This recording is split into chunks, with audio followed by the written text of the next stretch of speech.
It's digging beneath my bedroom. My dad never let me own a phone. He'd already lost one son to an online predator, and he wasn't going to let it happen again. I tried to explain that I wasn't like Kyle. I didn't want to meet up with anyone from the internet. All I wanted was to message my friends and watch YouTube videos on the bus.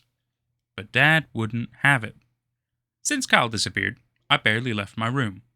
When dinner was ready, I waited until Dad had finished eating before I grabbed my plate. Easier that way, without him watching. If I ate too slowly, he'd snap. "What? Not good enough for you?" Before, Kyle used to redirect our old man's anger at himself, shielding me from the worst of it. He'd taken a beating once when I knocked over a can of red paint in the garage. Whenever someone asked about that purple bruise under his eye, he'd say it came from playing hockey. I never got the chance to thank him for that. I worked part-time bagging groceries at the Quick Mart and saved $200. One of my friends, Devin, sold me a cheap Motorola smartphone. I added people's socials, installed YouTube, Spotify, and a few other apps, and set up this Reddit profile.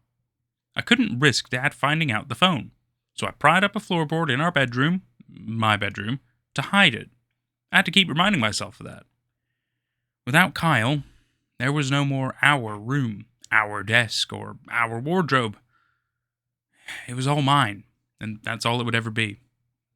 With steady internet access, my morbid curiosity got the better of me, and I Googled Kyle's name. Recent articles popped up, and a headline on an obscure news site froze me. Father investigated in missing child's case. The photo showed Dad stepping in, or out, of his Lexus. Suddenly, his boots echoed on the staircase. I slid the phone back under the floorboards and hopped into bed, pulling the cover to my chin. Dad leaned in my doorway, slurring, "Good night, Bailey." Lately, I'd caught him hiding a flask of whiskey in his jacket. It hadn't been this bad since the early months of the divorce. "Good night, Dad," I replied, but a question escaped me. Is there any new information on Kyle? His expression sobered. "You know the rule. We don't talk about him. It's not for you to worry about."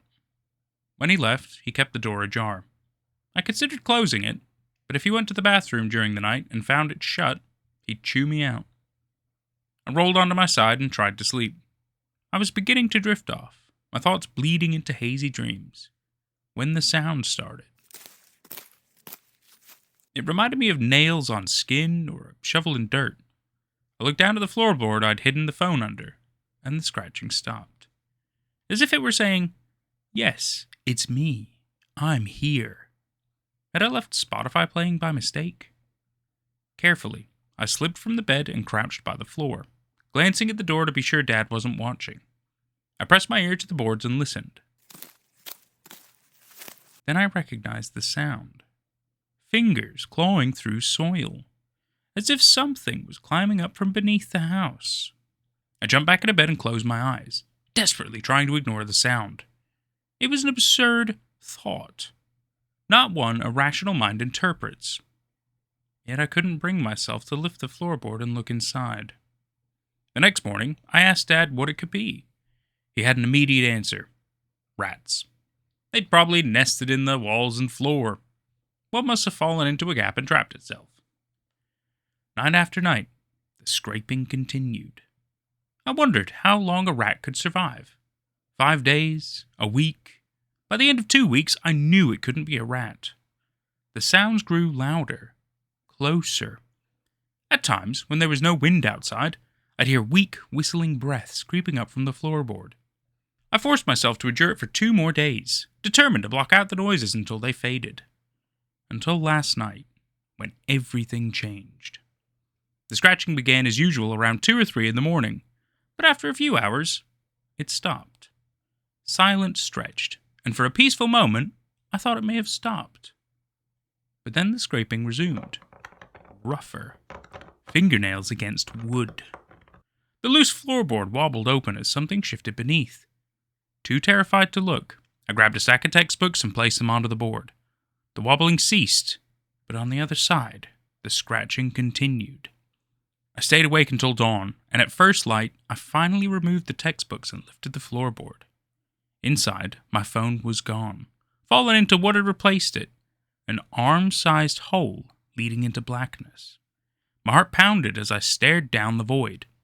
Without my phone, I had no light to shine inside and see how deep it was. So instead, I leaned closer and hovered my ear over the hole. Breathing. The weak, whistling breaths I heard earlier, like the lungs were filled with dirt. My pulse quickened. It couldn't be true. It'd be ridiculous to even consider it. But I found myself confronting the possibility. Something was buried down there. At school the next day, I borrowed Devon's phone and called my number. Devon gave a short laugh. You think the thing in the hole knows how to use a phone? The phone rang 7 times, then clicked as someone answered. Hello? I whispered. A voice I knew all too well. Kyle's voice crackled through the static. Don't trust him. And that was It's Digging Beneath My Bedroom by Hokons. Cool name. This was an awesome little story. It's yet another short and sweet, but it's got this just horrific thing where you're slowly kind of uncovering some of the truth. I think the first thing that kind of threw me for a loop was that, so dad's never going to let him have a phone. In this day and age, he'll find a way. So weird. So he has friends at school. He could probably do stuff there. So I feel like he would have been able to do research before, but I'm willing to throw that out at the moment. But so Kyle, at least supposedly from his father's perspective, was taken by an online predator, and there's no other information about that. Does feel a bit strange, right? It was suspicious. It's very suspicious to me. And so, yet again, we go a little bit further and we know that Kyle apparently was a great kid. Always dealt a lot with the dad. But the dad seems very aggressive and abusive. So, not super great. Mom's not in the picture. Horrifying kind of situations. And then as the story goes on further, and then he decides to start Googling his name when he secretly has a phone from his dad. And we end up finding out that the father was investigated in the missing child's case.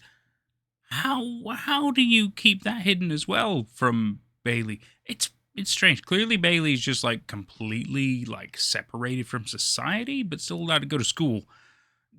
You think other people would have maybe talked to Bailey about this, right? So there's some little things that are a little bit of a disconnect, but maybe for all I know, it's just too much of a weird thing to talk about with people. I don't obviously know. I've never been in this kind of a situation. But the story continues to get really interesting. And then the fact that, all of a sudden there's this kind of scratching. Why wasn't there scratching before? What's going on with that?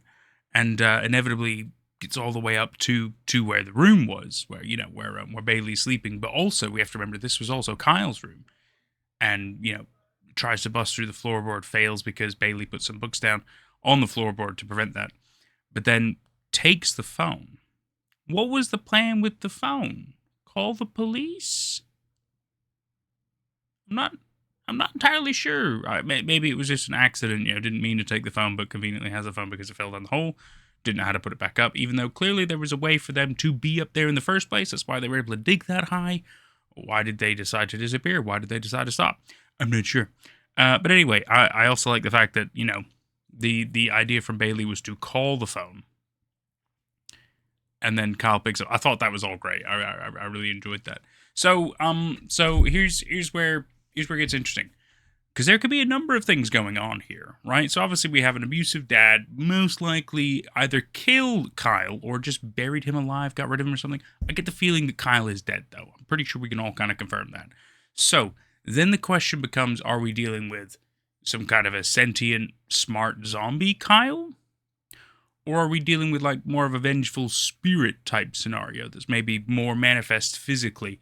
In which case it would be more like an onryo out of Japanese folklore. And granted, even though those are typically more they're usually more like females, they're wronged women, if you will, is the more likely one. There can be male onryo, so it's not entirely impossible.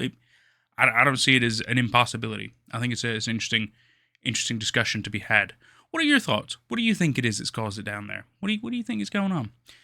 Things that this made me think about. So yet again, there's a variety of There's a variety of things that include parts of the topics in the story, especially like parental abuse, uh, siblings going missing / dead potentially by the parents stuff. None of the stories perfectly like line up to this one. I like the fact that this one is a little bit different in the way that it works.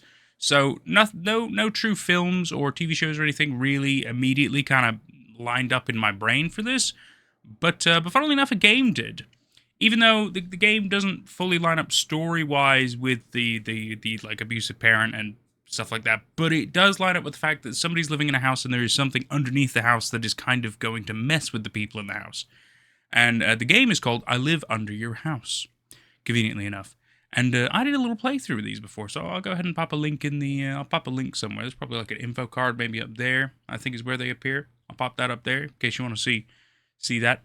Yeah, no, that's kind of it. Otherwise, yeah, yet again, the idea of an Onryo, I think the vengeful spirit, because yet again, Onryos are mostly women, but the important thing about an Onryo is they tend to take on more of a physical form. They're not like a spirit ghost or, incorporeal form or whatever.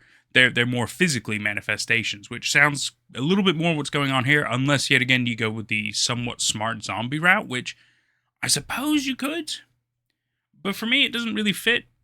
I don't really know a lot of smart zombie scenarios, But I'm willing to be educated. So if you have any interesting thoughts, maybe other references, other ideas that sound better, more fitting, I really want to hear your ideas, your thoughts. This is awesome. I love having discussions about this shit. Really opens my eyes and stuff. Anyway, thank you yet again, Hokons, for allowing us to read the story and share it. It's been a fantastic little read. I've been Nate at Night. I've had a great time, and I sure hope you have too. We will see you for whatever's next. Take care out there. Shout out to these cool peeps. Seriously, we wouldn't have got this far without them. You're all amazing. I love you all so much. Honestly, it's tremendous work you do. Supporting the channel, keeping us afloat. Amazing. Absolutely amazing. You too could become a cool peep for just $1 a month. What that's going to get you is 2 weeks early access to future videos. It's also going to get you exclusive members-only content. And there might be extra goodies coming along the way. What can I say? I'm just charitable like that.